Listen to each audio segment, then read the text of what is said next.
Every time we skipped over a wave, you laughed. The sound was too beautiful not to hear again. This has really been the most perfect day. My ring, our afternoon on the lake, and best of all, knowing how it would end. In your arms.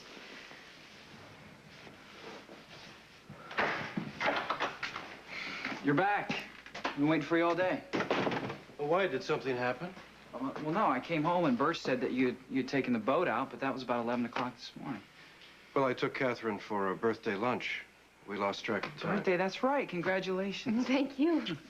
So where'd he take you? To Eastlake House. It's an old converted mansion about an hour out of town. Food is amazing, and the terrace is right on the water. I have never been there by boat before. And then we took a cruise of the lake. It was really, truly wonderful. Oh, your birthday should be wonderful, Catherine. Well, your uncle made sure of that. So, were you out riding? Yeah, to pass the time. No homework? I didn't go to school today. I have something to discuss with my uncle. One that you weren't going to attend school? Should I have? Well, the attendance office, for one. Oh, I'll remember next time. Catherine, I'm sure that Nicholas appreciates your concern, but there's really no need. This public school business is completely inconsequential. Now, what did you want to discuss, Nicholas? Well, it's kind of a private conversation.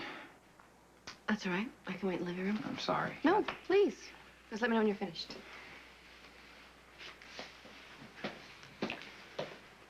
Well, this must be important.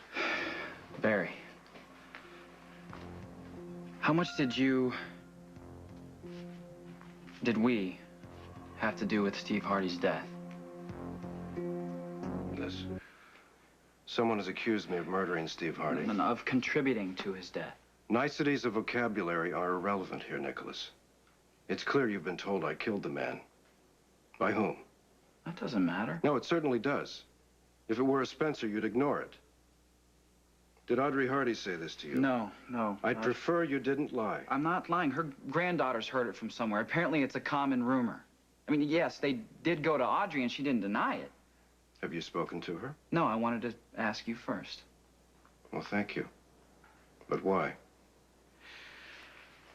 Well, you shut down the hospital so the Cassadines could save it. I want to know if you used an existing situation or if you created the debt itself to begin with. Did you run General Hospital into bankruptcy?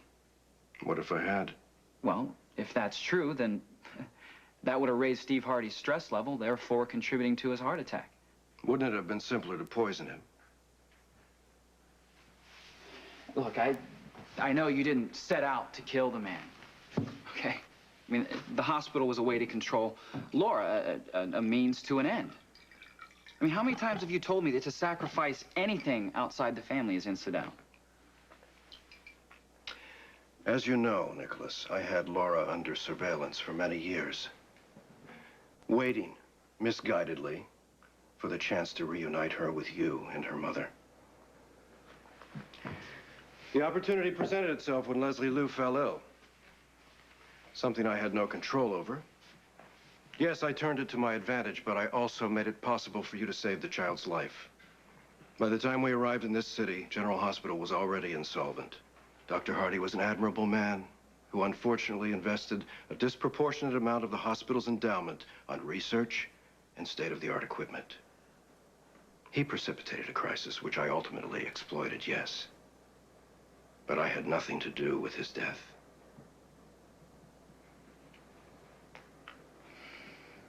I believe you. I'm gratified. But it's not as if you've never lied to me either. I've never wanted to. I know. Look, I'm sure you and Catherine don't want me to join you for dinner, so I'm going to go up and change anything. Nicholas, you're welcome to join us. No. When I have a date, I don't want you there either. I'll remember. Am I interrupting? No. No, not at all.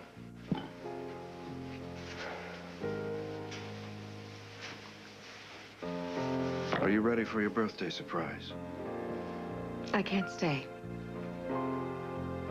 I might have to scrap my entire deception campaign for Christmas, and that's half of its revenues. Then by all means, you must go. I probably won't be back tonight, I understand.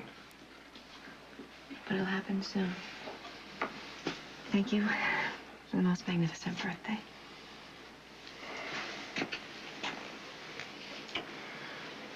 It was my pleasure.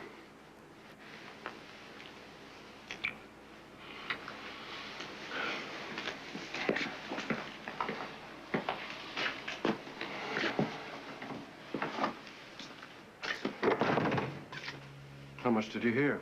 Enough to assume that you haven't ended. What, my flirtation? My incestuous liaison? Not on her birthday. I will end it completely. But not today. So will ELQ, albeit with a much smaller profit margin than they had last year. Why didn't you inform me that you were raiding the Quartermain's Far Eastern operations? Well, you've told me repeatedly that you prefer not to break the law. In this instance, it couldn't be avoided, so since I didn't need your help this time, I thought I'd leave you out of it. And with total discretion now and hereafter. Thank you, officer. Stefan. I can't believe that it would take me long to straighten out a simple business crisis. Well, you don't have much faith in my executive skills then, do you? You solved the entire problem. I was motivated. It's my birthday, and I'll celebrate it if I want to. The way we planned. If you want to as much as I do. I want you. God help me. God help us both.